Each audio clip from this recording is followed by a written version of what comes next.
Today, I'm privileged to have with me the Arjuna awardee, the founder and president of the Golf Foundation, Mr. Amit Luthra, who played a pivotal role as a captain of the Indian team at the recent APGC Junior Championship in Japan.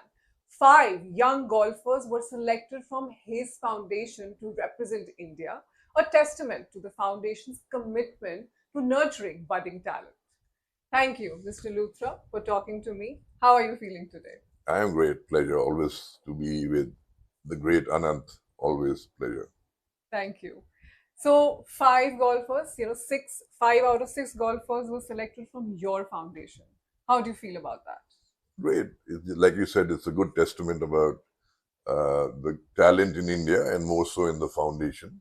And since the kids are doing so well in the junior level, I'm really happy about it. So, now what are the goals of the foundation? Because we've been seeing there are many champions coming up. So, what are the future goals? Uh, I mean, goals in the sense there are three or four different levels. One is, of course, to carry on with the kids the way they are doing. We have about 64 kids. They'll be trained and there'll be skills, their golfing prowess would be honed in, and we'll make sure they keep on going from strength to strength. So not only in the amateur level, but also in the professional level. And my second plan, so to say, is about setting up an academy in a village. And we already have identified a village where we are looking after about 25 kids. So the whole objective is to get 5 acres where we can have a driving range for these kids. Slowly enhance it to 50 acres where we can make a 9-hole USGA standard golf course. And then maybe expand it to 100 acres where we have 18 holes. And that's what I've told a few of the sports ministers and others of the state, etc. I said, if you give me 100 acres, I'll make 18 holes. Give me another 10 acres. And all the disciplines would be in that, whether it's a javelin throw, or you have shooting or chess now, or athletics, tennis, shooting, you name it. In those 10 acres, I'll have all the other disciplines. So, you mean Olympic sports? All the sports. So, be it Kho, be it whatever. So, Asian Games, Olympics, Commonwealth, World Championships, all the disciplines, swimming, you name it, I'll have in those 10 acres. And I'll have a boarding facility for these athletes where we'll give state-of-the-art training in their own disciplines. We'll give them education. And of course, dietary plans would be there to make sure their nourishment is perfect.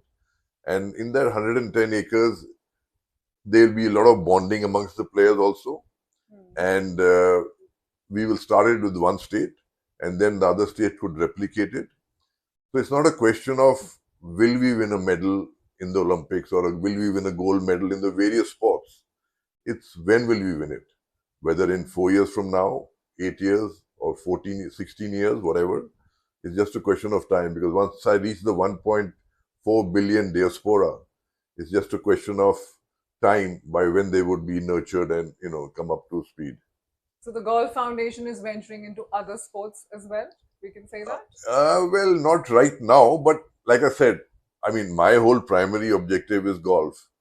But if the other sports want my help, I'm willing to do that in just 10 more acres. Because I'll already have a blueprint of doing it for the golfers. Yeah. So there's just a cut, copy, paste. So there's no problem in that. So, all the young talent you have, do we see any potential champions at the Masters level? I know it's a long thinking. It's a question of the wider the base, the higher the pyramid. So if we have more youngsters coming in, and that's the reason why I've gone to the villages and all, Jindyali village in Punjab, is to get to the grassroots level. While golf is an expensive sport, I want to remove the elite tag from golf so that, it's an oxymoron to have an underprivileged golfer. So my idea is to remove that tag of being an elite sport and let the grassroots level kids take part and see if they have talent. Because that's where the whole Indian strength comes from. We have a lot of talent in the grassroots level. Yeah. So that's my whole idea, is to go down to the 1.4 billion and then have champions coming up. So we can say it's always easy to nurture the raw talent which is there in the villages? Yes, easy, and also they are more grateful. Hmm. So while the kids of, not of course you're not married, but kids of like my son or somewhere else, well-to-do, they have so many other distractions. So they have Ubers to get the cars, they have Zomatos for food and other dating sites I won't name, where they can just right swipe and get whatever they want. But the kids in the villages, they have to, their back is against the wall. It's do or die situation for them. So, and for them to practice for 10 hours, 12 hours is no big deal because they're used to being in the fields anyways. So if they're given a small, light kind of golf club to hit balls for 12 hours, they're okay. They're at home. But for our kids, after 1 hour, they'll get tired. They'll want to go and relax, watch Netflix or something and, have a drink, go out with a girlfriend. So here they're more focused. Hmm. So, how do you envision your foundation helping on the international and national level? We're already doing that. So we have kids who are one on the Indian level, of course. They are number one in India in the various categories. They are winning in the Asian level. I'm talking about professionals also, Hmm. Asian levels, European tour, and also world level. So we have Shubham, who's currently in University of South Florida. He's won not one, two, but four World Junior titles in his category, and he's going to be turning pro in the coming May, right after he graduates. Oh, is he doing that now? Yes, so At the age of he'll be 20. 20. Yeah. So, that's the right age to Yeah, turn I mean, professional on the golf tour? people have turned earlier and have had success. People have turned later. So it's whatever any kid wants. So we don't force anybody. Hmm. We let them go with their own gut feel when they feel they are ready. So I don't want to push a kid in the pool when he not doesn't want to swim. So whenever he's ready, he or she, we let them take flight and turn pro. And we have currently 6 kids who are studying in the US on a 100% scholarship, golf scholarship. Hmm. So that is about 2 crores in a span of 4 years is the tuition fee they save. So that's 12 crores. So even if they don't make it as golfers, they have a tag of being an undergrad from the US and they're all underprivileged. And if they do make it in golf, then sky is the limit. So we are changing lives for these kids and Hmm. getting the other aspirants coming in feeling that yes, if one kid can do it, why can't we do it?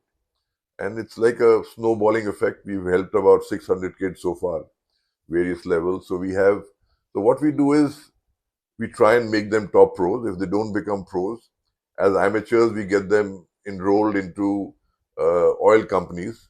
Hmm. So oil companies have the inter-oil tournaments where golf is one of the disciplines. If Okay. they don't make it there, and also in the oil companies, they get probably a lakh and a half, depending upon their educational qualifications. If they don't make it in the oil companies, we put them in the services. So they have inter-services where again golf is one of the disciplines. So there they get about 50,000 to 80,000 with all perks thrown in. And even if they don't make it to the armed forces, then we try and skill them up into. So I have identified 45 skills, right from agronomists to event managers to rules officials to club repairers to machine repairers. So they could do that and they don't have to fall back into caddying or whatever work they were doing, which was really the low end. Yeah. Thank you so much for talking to me. And under Amit Luthra's guidance, we can definitely see a new champion coming up in the future.